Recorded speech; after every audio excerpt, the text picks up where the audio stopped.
আসসালামু আলাইকুম। Breaking news. ভয়ঙ্কর দাবানলে জ্বলছে ইসরায়েল। এর মধ্যে ভয়ঙ্কর দাবানল জেরুজালেম শহরের কাছাকাছি চলে এসেছে। জেরুজালেম শহরের আশেপাশে বিভিন্ন এলাকায় ভয়ঙ্কর দাবানলে জ্বলতেছে।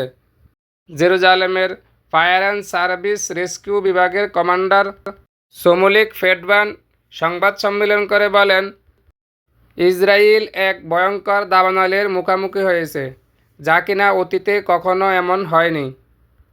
এবং ইসরায়েলের আগুন নিয়ন্ত্রণ সংস্থার এক কর্মকর্তা বলেন, অধিক তাপমাত্রা এবং প্রবল বাতাসের কারণে আগুন নিয়ন্ত্রণ আনা সম্ভব হচ্ছে না।